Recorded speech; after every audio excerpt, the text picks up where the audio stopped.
What are these small statues I found at my dad's after he passed? My dad passed away recently, and we found these tiny statues in a box. They're about 5 to 6 centimeters in height, and none seem to be 100% the same. All have minor differences, as in they were handmade. I would love it if someone knows about them, as they're pretty cool. Thanks in advance. Sorry to hear about your dad. These are Akan, or Ashanti gold weights. I used to work at a museum with a huge collection of these. These are what they are, or at the least copies of them. These were used as a measuring system by the Akan people of West Africa, particularly for fair trade arrangements with one another. These were used to measure gold dust from the 1400s to the 1800s, and were made and casted out of brass. This gold dust was a currency used in Ivory Coast in Ghana by the Akan people and some Akan-speaking people. The status of a man increased significantly if he owned a complete set of weights. Complete small sets of weights were gifts to newlywed men. This ensured that he would be able to enter the merchant trade respectably and successfully. What is this decoration? It's a 100-year-old family heirloom, and all who knew its origin have passed on. It's bugged me out since childhood, and it's vexed me for decades what it is. It's about 18 inches tall, it's carved wood, inlaid with colored glass, and has gold leaf and terracotta paint. I inherited it from my late grandparents' estate. As a kid, I bugged out on its powerful creepiness when visiting their house. I made a point of requesting it when items were being passed around. My family is Italian, but an old cousin, long past, traveled Asia for some time. I searched the internet many times over the decades and couldn't identify it. Can anyone help out?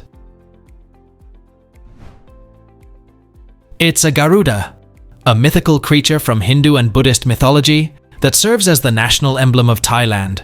You'll see them everywhere, on temples, the royal seal, government docks, flags, in homes, restaurants, etc.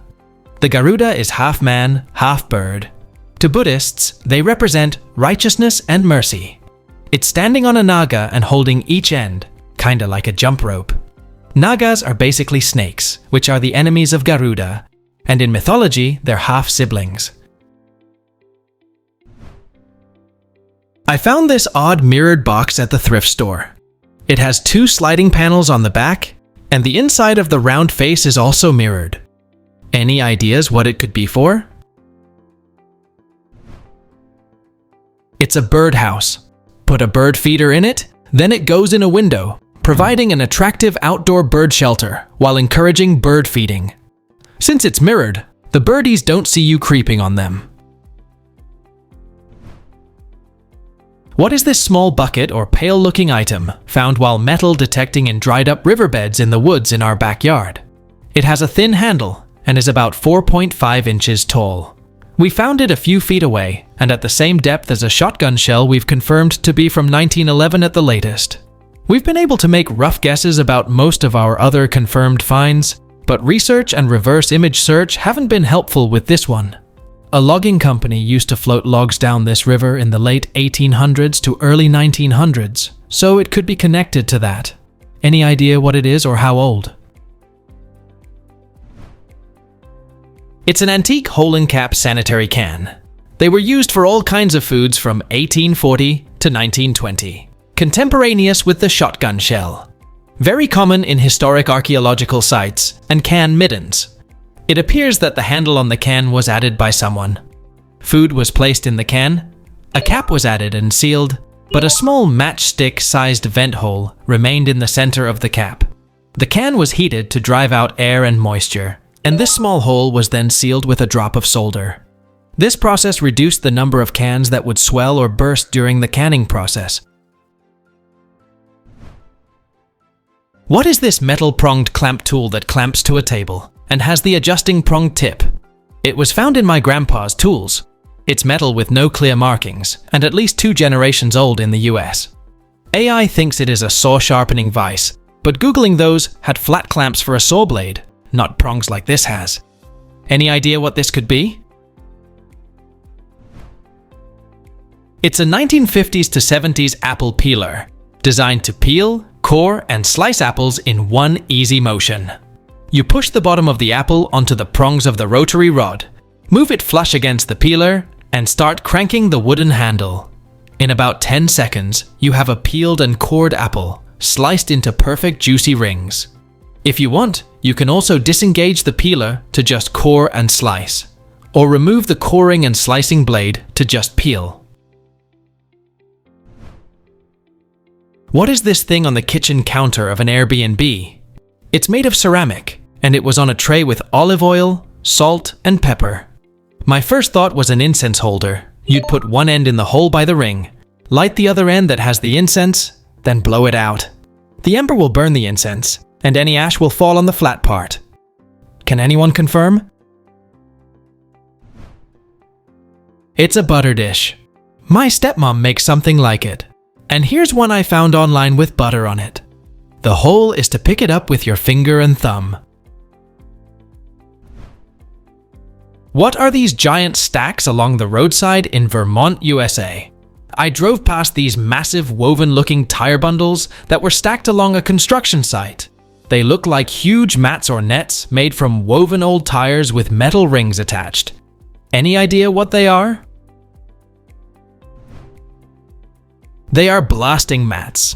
These mats are typically made of materials like rubber and are placed on top of the area where charges are detonated to effectively absorb and disperse the energy generated during explosions, minimizing the potential for rocks and debris to be propelled beyond the blasting zone.